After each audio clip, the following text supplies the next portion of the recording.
So let's start with first defining feminism. Oh, boy. Okay. So you have to go back to the foggy days of 1848 in the United States here in Seneca Falls, New York. And this was where they had what was really the first convention. There was only 300 people at this convention. And it's where the suffragettes, what would become the suffragettes, got together and says, here's what we're going to do. Here's what we want. And when do we want it now? You know. And remember, there was I believe it was something like 200 men and only 100 women were at this thing.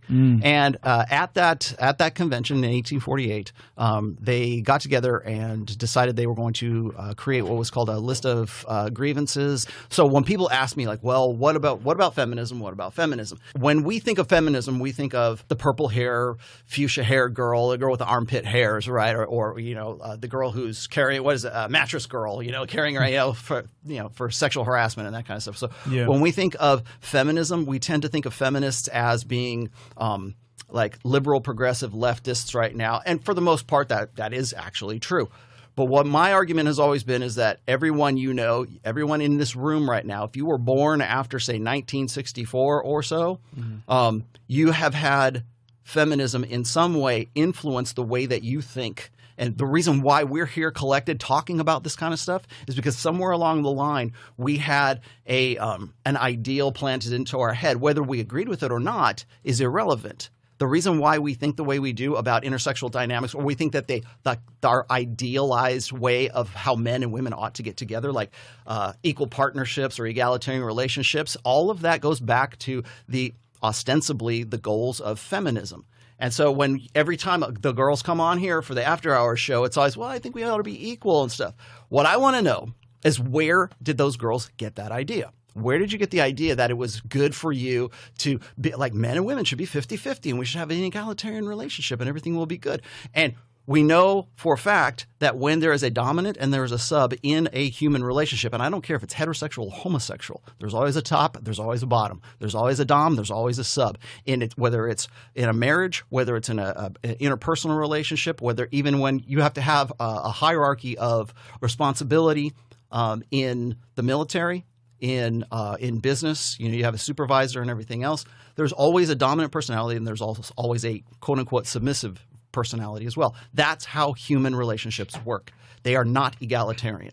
And so that has been ostensibly the purpose of feminism for a very long time. And so you get down to the idea of what is equality and what is not equality.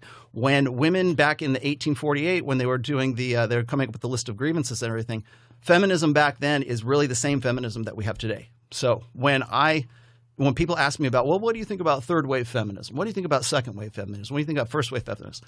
There are no waves of feminism. It is the same movement that has been since 1848. The only difference is this. People want to say that that first wave feminism, well, didn't they? Because I always looked at it first wave, second wave, third wave. Well, that's because it's from a historical perspective, that's how usually people look at it. But when we refer to it as, well, second wave feminism or militant feminism, that's bad. But first wave feminism was good. Well, why? Why would you think that? Do you have any understanding of the history of the suffragettes? Do you have any understanding of the history of feminism? Okay. Back in the day, back in like the mid-1800s, all the way up to 1920, when they ratified the 19th Amendment, the suffragettes were seen as terrorists. They were bombing churches. They were planning political assassinations. They were they're very white supremacist back then. And there's so much that was going on with that movement that if we were to take those women today and put them in today's society, they'd be part of Antifa right now. And we wouldn't think twice about like associating them with them. So when people tell me, oh, those are the good feminists and these are the bad feminists, it's like, no, there is only feminists. It has only ever been a supremacism movement, and it is a gender supremacism movement. Feminism is a unbalanced way of organizing society. Patriarchy, on the other hand, and people are going to disagree with me on this, patriarchy is a balanced system, okay? Because for men to be in control of society, for men to be in control of the family, for men to be in any way have social authority, that also ideally came with responsibility along with that. So if you were going to be a patriarch, you still had the responsibility to your family, and you still had to pay for your kids, you still had to pay for your wife, you still had to take responsibility for all the things that were going on in your family, but you had the authority to exercise those responsibilities back then. Now, under feminism, we have removed all of that. We have removed the authority, and left 100% responsibility. And you talk about this all the time when I hear you on with the girls here. So anyway, so that's the first wave that we like to say is the good wave of feminism. And now we have like the creepy, weird wave of feminism, and they hate men. It's like, no, that it's always been about putting women into a position of power. It's always been where we're at right now is what feminism has always been about. It is a gynocentric social order. And technically we were there since 1965.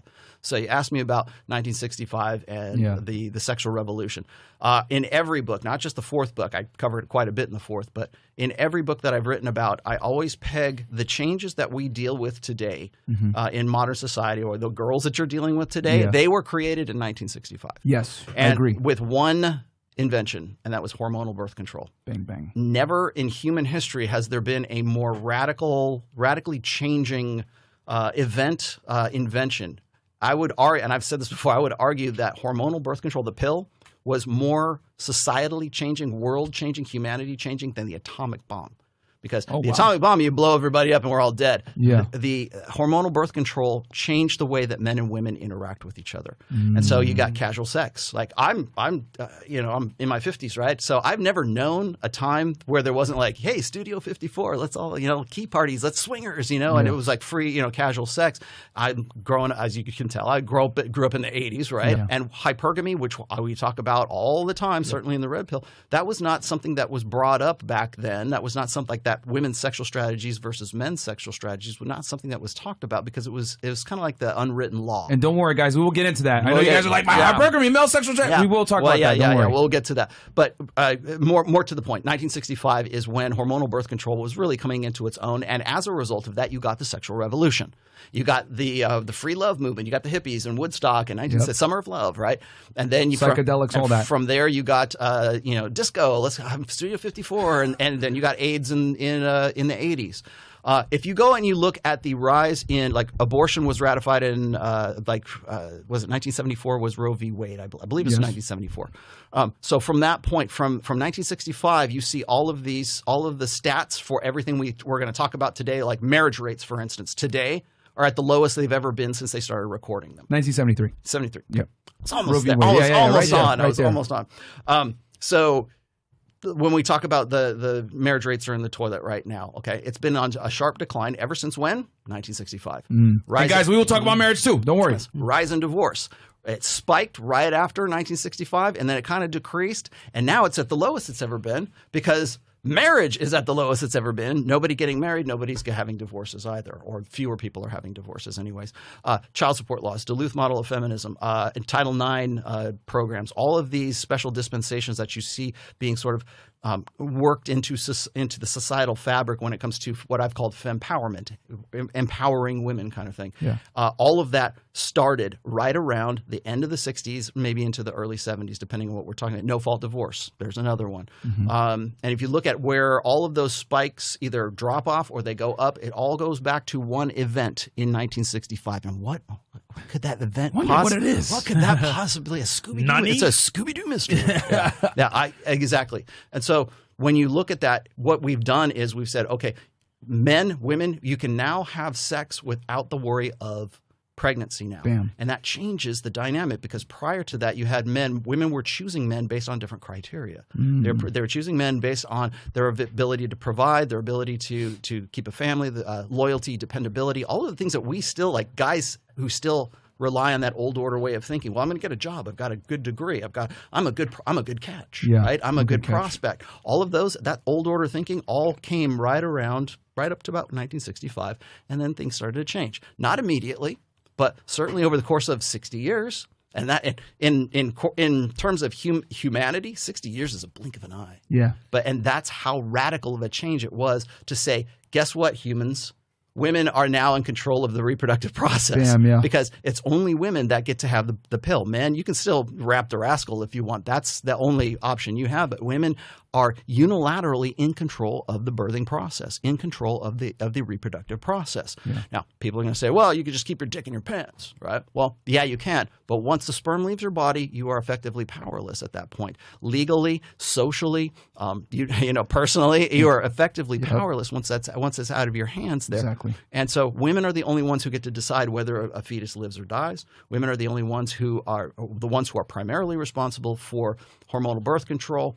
And I'm not trying to absolve responsibility of men. I'm just saying that the lion's share, like a lot of the responsibility for the reproductive process is based on women's choices and women's selectivity now. So what we've done is we've effectively taken men's sexual strategy as the primary sexual strategy for humanity. And we said, you know what? Put that on hold. We're going to make women's sexual strategy the number one thing that's going to define society, which is hypergamy, right? Alpha fucks, beta bucks.